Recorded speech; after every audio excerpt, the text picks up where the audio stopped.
اب آپ سب اسٹوڈنٹ یہ سوچیں گے کہ کھیل کا نفسیات میں کیا کام، یا کھیل نفسیات کا ہماری زندگی میں استعمال کیسے کرے، یا کہ ہمارا اس میں کیا کام ہے۔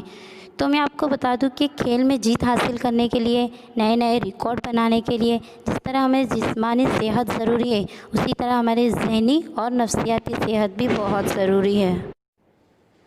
آپ کو پتہ ہوگا کہ کھیل کے میدان میں کھلاڑیوں کو ذہنی طور پر چوکنا رہنا پڑتا ہے، جیسے آپ اسکرین پر دیکھ رہے ہوں گے کہ کھیل میں ہمیں کھلاڑیوں کو جیت حاصل کرنے کے لیے، نئے ریکارڈ بنانے کے لیے ہمیں جسمانی طور پر اور ذہنی طور پر وہاں پر پریزنٹ ہونا پڑتا ہے، چوکنا رہنا پڑتا ہے۔ اسی لیے ہمیں کھیل نفسیات کا استعمال کرنا بہت ضروری ہے۔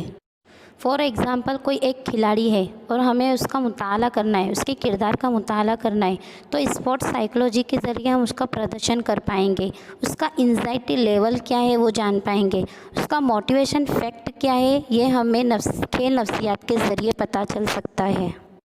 کھیل نفسیات کا کام ہے کھلاڑیوں کو نئے ریکارڈ بنانے کے لیے تیار کرنا، ان کو تعلیم دینا اور مسلسل ان بابتوں پر توجہ مرکوز رکھنے میں ہی اس میدان کا کام ہے۔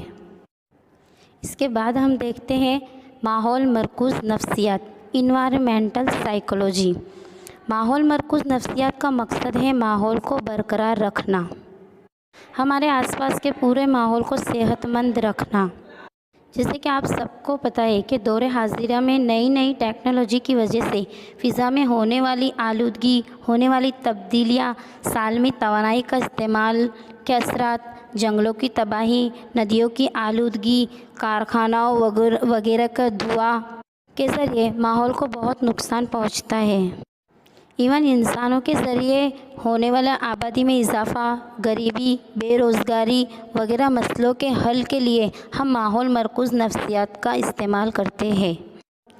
اس میدان کے ماہرین حکومت اور صنعتی ادارے کے ساتھ مل کر یہ کام انجام دے سکتے ہیں۔ انسان جس ماحول میں رہتا ہے، اس ماحول کی اس کے کردار پر خود لیکن ترتیبی طور پر اثرات میں اضافہ ہوتا ہے۔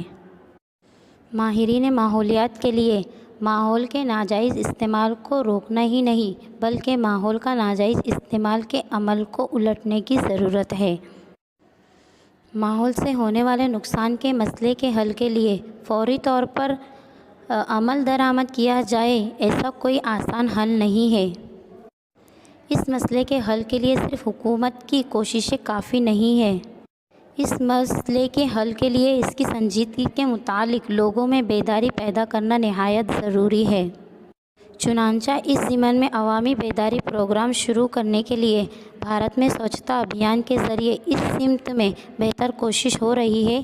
اس سے لوگوں میں بیداری پیدا ہونے لگی ہے اور اسی لیے ہم 5 جون کو ورلڈ انوائرمنٹ ڈے مناتے ہیں۔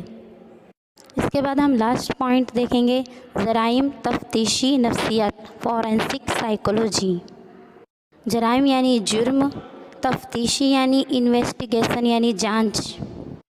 جرائم تفتیشی نفسیات کا استعمال کر کے ہم کرمنل کو پکڑ سکتے ہیں۔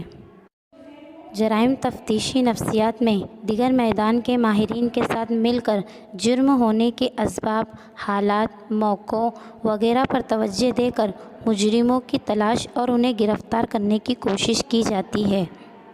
فار ایگزامپل ہم CID وغیرہ میں دیکھتے ہیں کہ کس طرح مجرم کو پکڑا جاتا ہے۔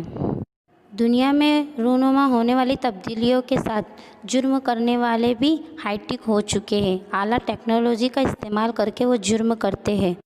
ایسے میں جرائم تفتیش کی مشکلیں ہو جاتی ہے، لیکن جدید ٹیکنالوجی کا استعمال کر کے، تحقیق آلات کا استعمال کر کے ہم جرائم تفتیش کی بھی جانچ کر سکتے ہیں، جرائم تفتیشی نفسیات کا استعمال کر سکتے ہیں۔